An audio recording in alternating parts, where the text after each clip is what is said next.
No ano de 1985, o famoso psicólogo Carl Rogers participou de uma conferência na qual, em um certo momento, ele fez uma demonstração do seu método de trabalhar em psicoterapia.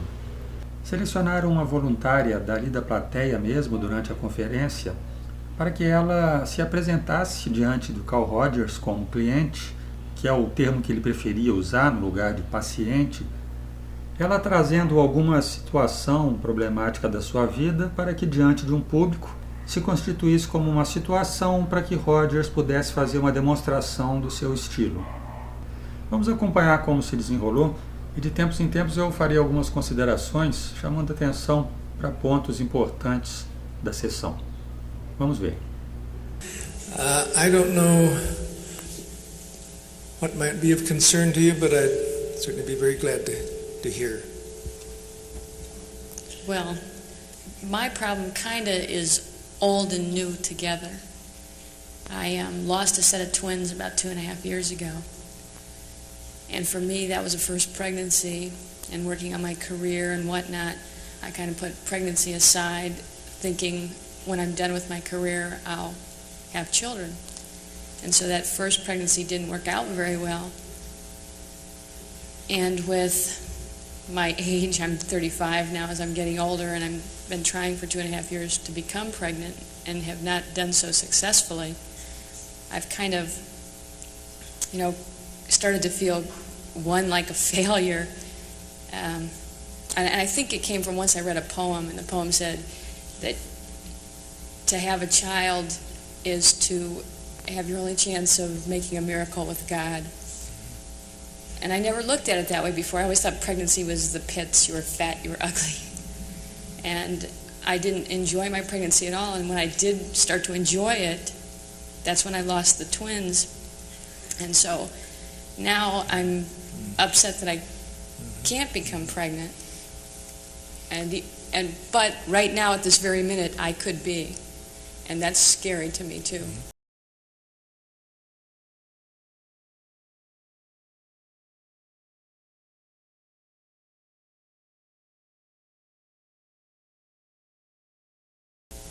But it's really a sort of a double problem that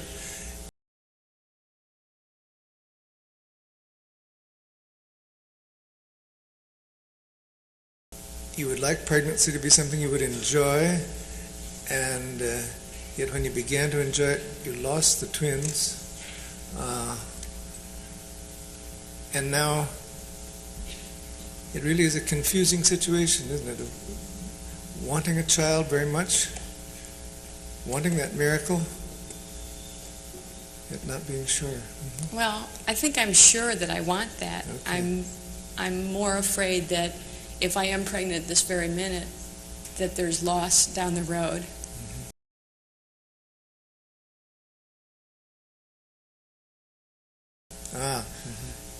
That's where the past comes in. Right. It might end in tragedy again. Mm-hmm. Right. And it's one of those points now where every month I wait to see if I'm pregnant, and every month I'm just disappointed. So it's a recurring issue. Right? It never seems to get any better, and I don't really discuss it with anybody. I don't talk to my husband about it because he has the pain from the past as well. So it's something that really has been quite bound up in you. We haven't felt free to talk about it. Right. And I guess I question myself in a lot of ways too, as if I had made attempts earlier, would it have been easier? Should I have laid aside my career a little earlier and tried to become pregnant? Bom, nesse iniciozinho a gente observa que ele não deixa se estenderem muito os momentos de silêncio ali na conversa dos dois. Ao contrário do que algumas escolas de psicoterapia propõem. Observe na continuidade dessa conversa que ele sempre faz comentários que resumem o que ela falou logo antes. Isso serve para evitar as pausas e funciona como incentivo para ela pegar dali e retomar os relatos. Yeah, because now, when most of my friends are having children and raising them, I have a job to go to, that's fine. And 4 or 5 years ago, to me, I'm out in the world, I'm making money, I'm doing a good job, but now there's a lot of things that I don't have, nobody to leave anything to, and it's a sad thing. Christmas is coming. It's probably on my mind more because I would have had somebody that's 2.5. I would have had 2 little kids, 2.5 years old. And so you're asking, did I make a mistake? Yeah. You know, I guess that's a scary thought, to think that your whole life has been a mistake along the way. Eu destaquei a fala sobre o Natal, que pode ter passado despercebido para muita gente, porque isso vai fazer sentido quando mais à frente eu fizer uma análise mais ampla do caso. Sobre essa outra frase que ela soltou, pode parecer a princípio um tanto exagerada, mas o sentido é que nesse momento ela está considerando que pode ter cometido um erro sem possibilidade de correção, que ela perdeu a gravidez e talvez não venha a ter nunca mais outra chance de ficar grávida. E ela também está entendendo que ser mãe é a função primordial de uma mulher. Did I make a very grave error in not having made the attempt sooner? Right?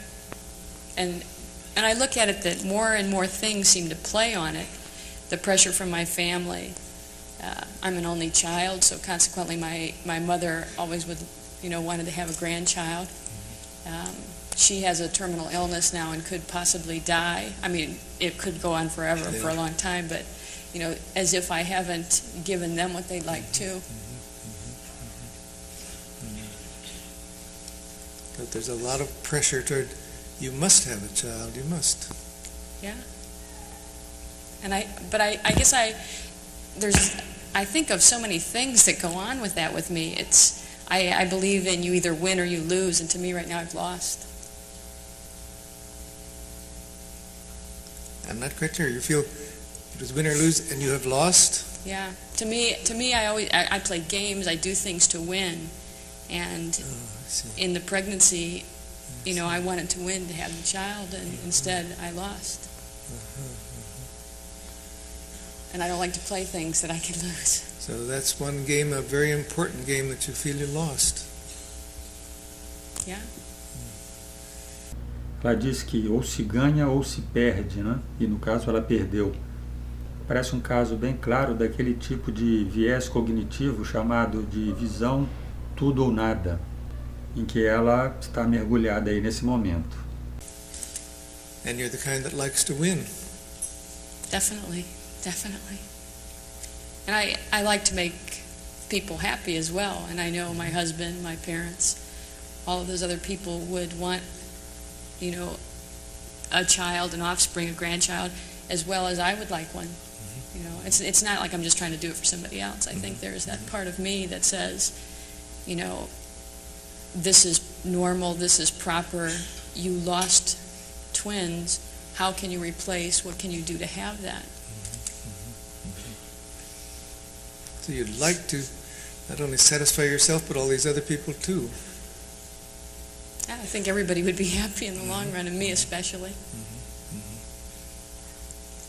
It just means a tremendous lot. Yeah, I don't think there's anything that I could, if I cannot have children, I guess I would have to deal with that. But I don't think there's anything I can replace that with. I don't think, career used to be extremely important to me, and now that's not the ultimate thing in my life. So that if you don't have a child, that really leaves a terrible gap. A very big void for me. A big void.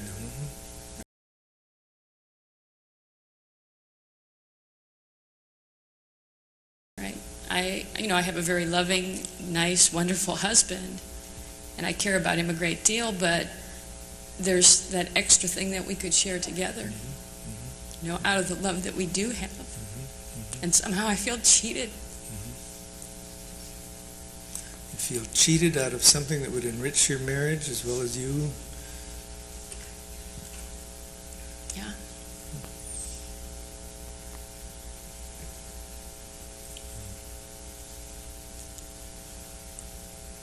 Aqui nesse ponto ele já deixou que a pausa se prolongasse.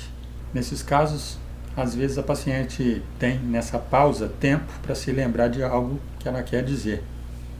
Mas outras vezes ela pode vir a falar qualquer coisa na sequência ou se repetir só para quebrar o silêncio. And like I said, with the possibility of being pregnant right now, there's just, it's like I don't believe I'm telling a whole crowd of people this, but I don't really want to tell anybody because I'm afraid of, of the loss, and yet it bothers me tremendously. No, I can understand that.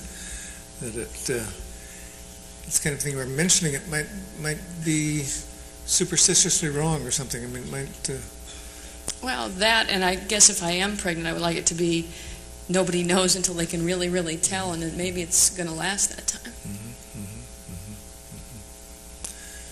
So that in many ways it's something you still want to keep to yourself, and yet find yourself telling a lot of people. Yeah. As far as telling anybody my possible condition, that I haven't done, and I don't know. It's something I'm not going to tell my parents. I don't even think I'll tell my husband for quite a while.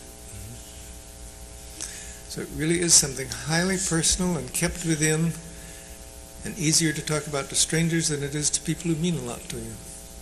Yeah, because the people that mean a lot to me could also have the hurt again.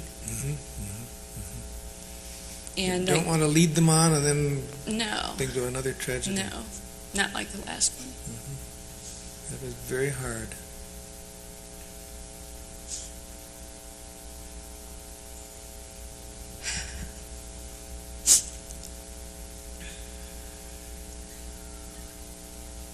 And I don't know, I guess maybe I should just see what comes of it, except if something good comes, fantastic. If something bad comes, then I'm hurt again.